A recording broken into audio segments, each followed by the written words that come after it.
SwayamPrabha. Digital India. Educated India.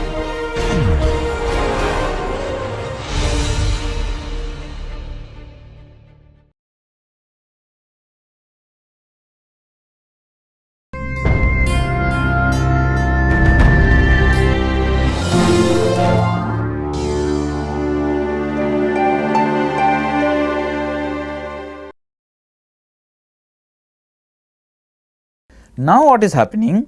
Suddenly, let us assume, suddenly human being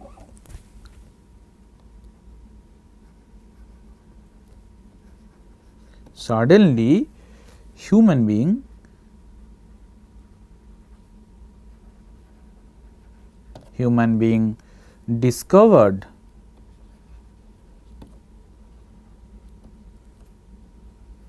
that fish is a commercial species,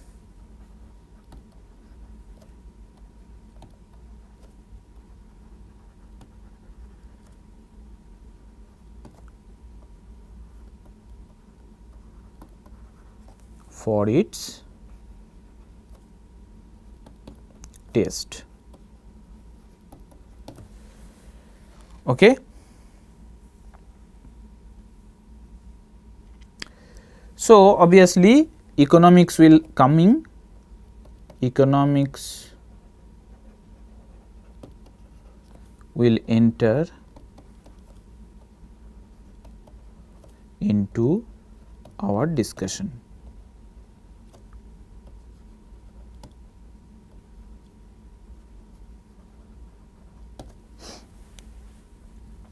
So, once again let us assume that YT is rate of extraction or rate of catch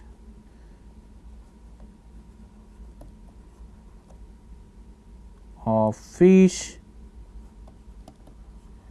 XT indicate stock, then C is again a function of cost of catch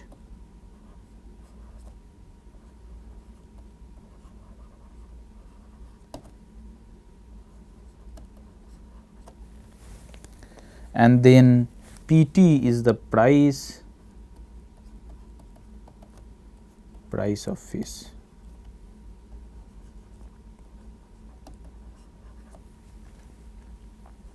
So, our objective functional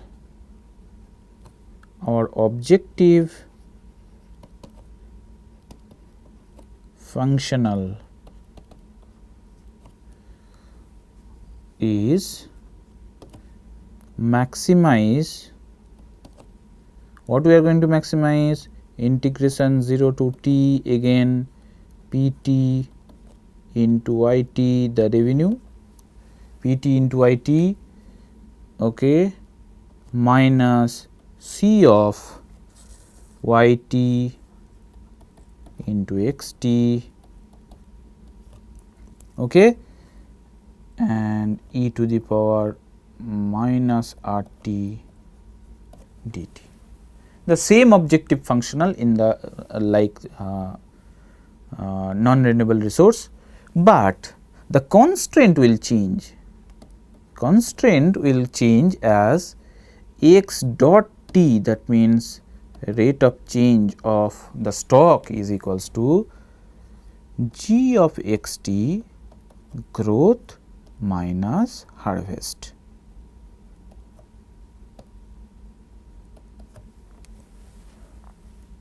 Okay. So, earlier it was x dot t minus y t. If you go back and see in the context of non-renewable resource, since non-renewable resource cannot grow within a economically feasible time horizon, we denoted x dot t equals to minus of y t.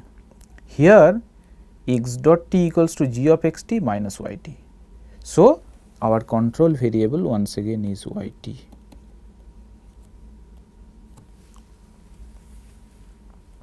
Okay. So, our control variable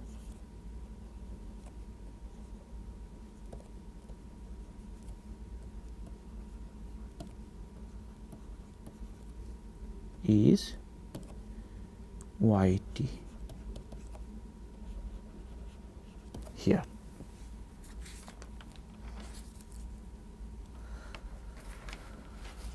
Rate of catch, or you can say that rate of harvest.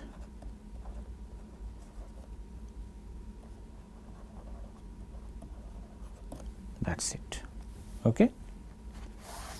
Rate of harvest. Now, the optimization requires, once again, the first step is what? Do you remember? The first step is the formulating the current value Hamiltonian. So, I will take it in the next page,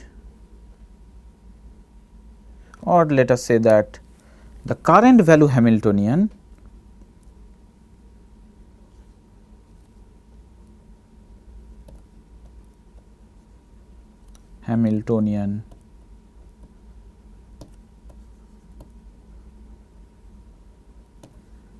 denoted by h bar. Okay. H bar equals to what I will write, simply P t into y t minus C function, okay, C function y t into x t minus rho t into this g of x t g function minus y t.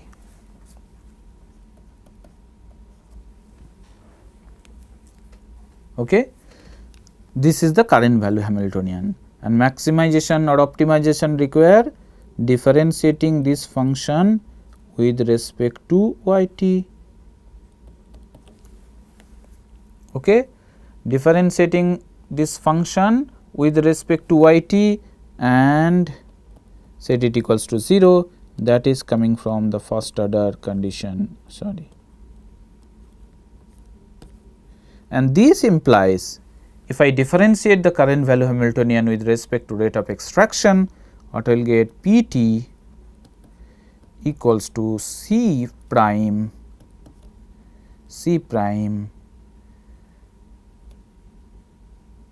plus rho t. Okay. So, that means price should be equals to cost of extraction plus the shadow price, which is similar to our case, previous case. So, price should be equals to marginal cost of extraction plus shadow price, which is rho t. Okay. So, this condition is similar to our non-renewable resource also.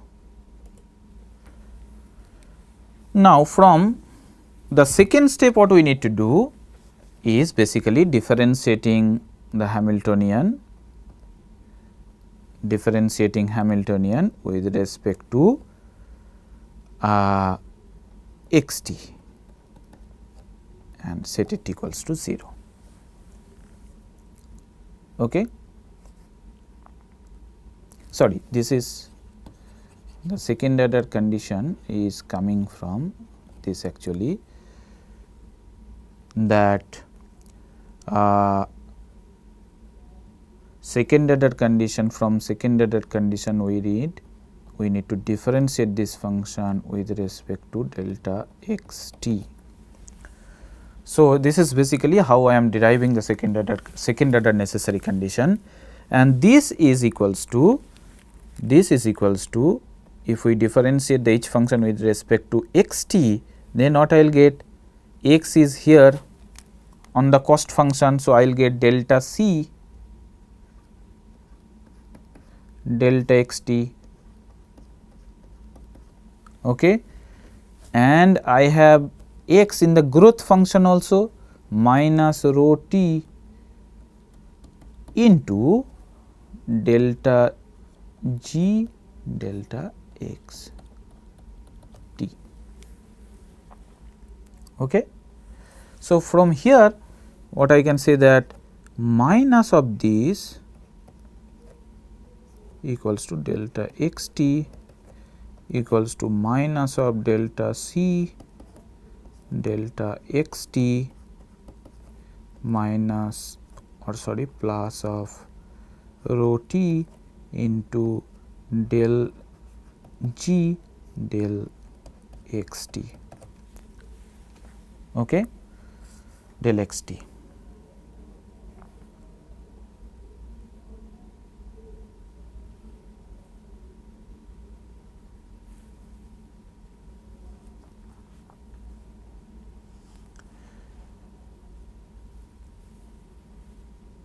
Okay. Now, what we will do, this minus del h bar del x t, that is basically equals to we will put the value of this from our earlier condition. Okay. What is the condition we derived? If you recall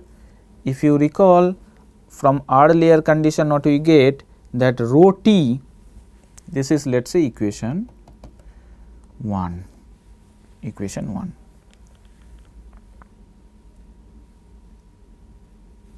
this is let us say equation 1 what we have derived so far, and then what we will do,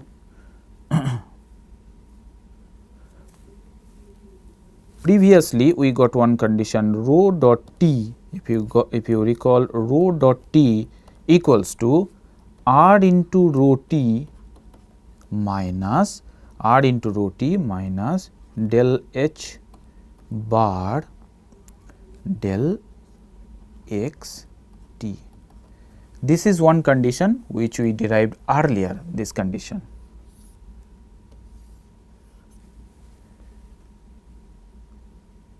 So, that means I can write del h bar del x t equals to rho t minus of this. So, from here what I can write, that minus del h bar del x t equals to, I can say, rho t minus r into rho t. So, what I will do, I will put this value here. Let us say this is equation 2. Okay, this is equation 2.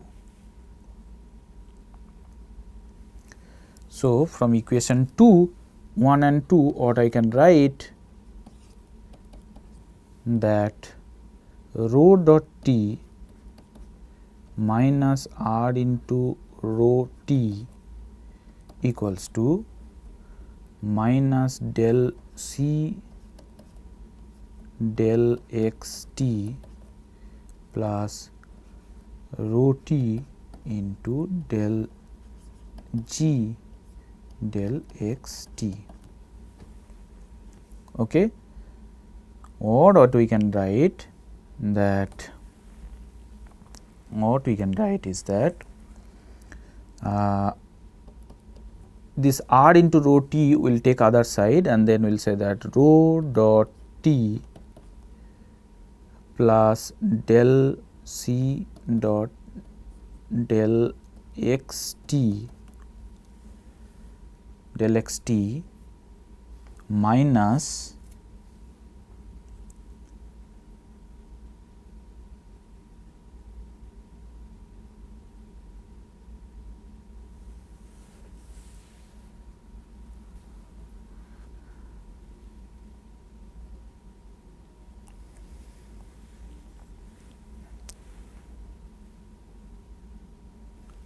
so what we will get,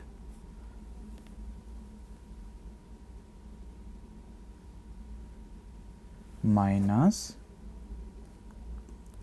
rho t into del g into del x t.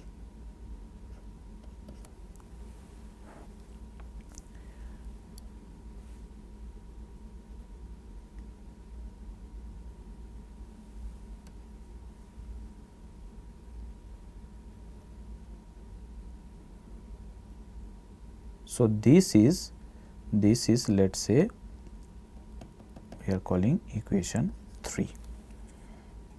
Equation 3, sorry, this then would become equals to R into rho T. This is, let us say, equation 3. Now, we need to interpret this equation 3. Okay? Interpret this equation 3. So, let me check whether we did everything correctly. This is this. So,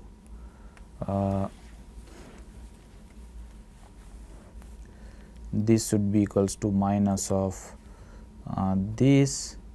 So, rho dot T minus rho dot T equals to R into rho T minus del H is equals to this. So,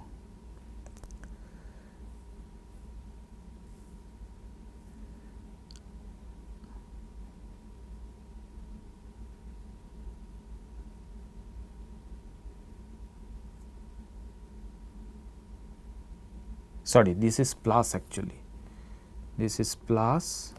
So, this would become minus, this has become minus, and then if this is minus, then rho dot T equals to this. So, ultimately this would become this. So, ultimately this would become plus.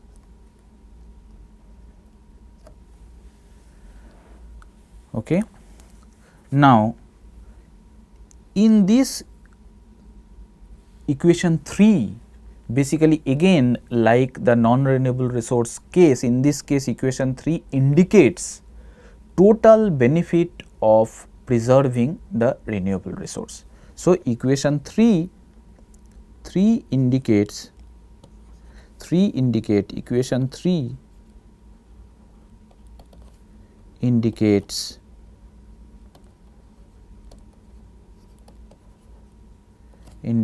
total benefit of preserving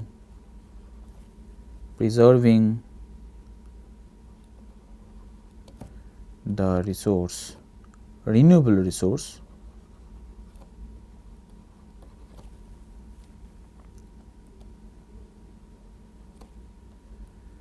for tomorrow. Okay, that is what.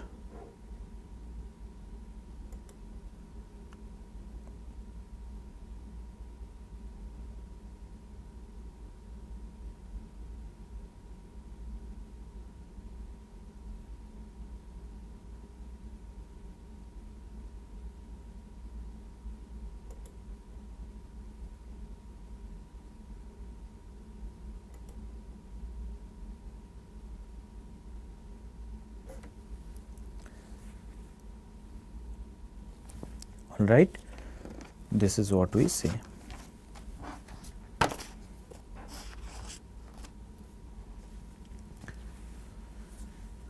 So, here this would be plus, okay, this should be plus. So, unlike the non-renewable resource, when we talk about renewable resource, the current value Hamiltonian is this plus lambda T into this, because if you put it plus here, that means you are deducting the extraction plus adding the growth. So, this should be plus, and as a result of which when you differentiate this should be also plus. So, there are 3 components in equation 3. Let us say this is the first component, then this is the second component, and this is the third component. So, first component indicate capital gain like the non-renewable resource capital gain. Second component indicates what? Similar to the non-renewable resource, stock effect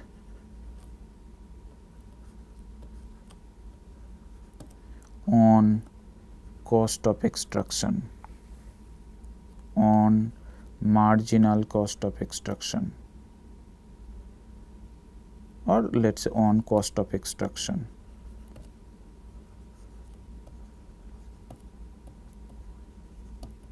Now, the third component of the total benefit is actually missing in non-renewable resource. This additional term, what is this indicating? Look at this. This is basically benefit for biological growth. Biological growth was not there in the context of non-renewable resource. If I preserve the resource for tomorrow my fishes will grow. And if I want to convert that growth into benefit, obviously I have to multiply that with rho t, because that is the shadow price. That is why third component basically indicate benefit due to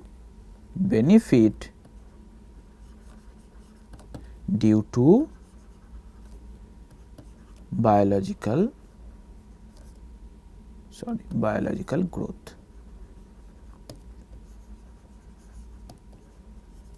which was absent earlier in the context of non-renewable resource. So, these three are the benefit if I preserve the resource for tomorrow, and that should be equals to at least R into rho t. I can always catch the fish, and the revenue part I can keep it in bank. Bank will give interest at the rate of R. So, my total benefit would be R into rho t. Okay. That is what we meant. So, this is the total benefit. So, this is total benefit. Okay, total benefit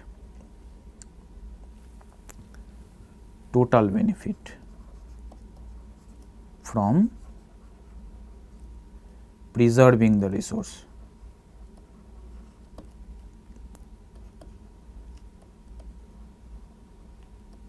And R into rho t, that basically indicates total cost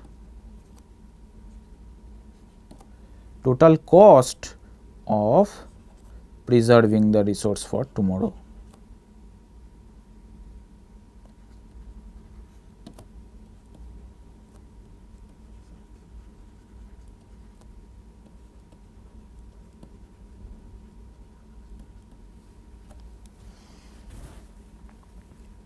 So, at equilibrium total benefit should be equals to total cost.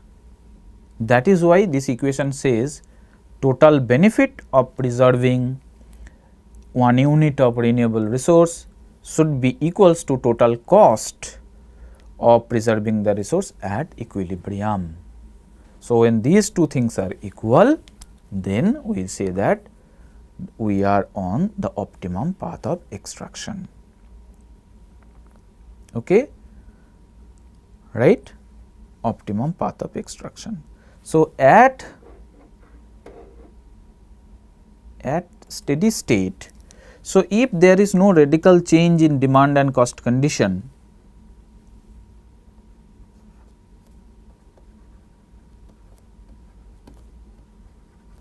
there is no radical change in demand and supply condition, then first order necessary condition FNC and SNC, second order necessary condition, leads to a steady state.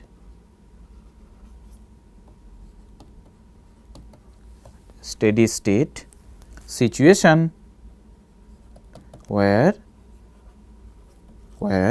basically x dot t growth of the stock equals to 0. That means g of x t growth is basically equals to the rate of harvest. And when x dot t equals to 0, that implies there is no capital gain also, rho dot t also equals to 0. because this capital gain arises due to change in stock only. If there is no change in stock, then no change in price, because we assume there is no radical change in demand and supply condition. So, with this we are closing our discussion today, and we will meet again in our next class to discuss the remaining portion of this resource economics. Thank you.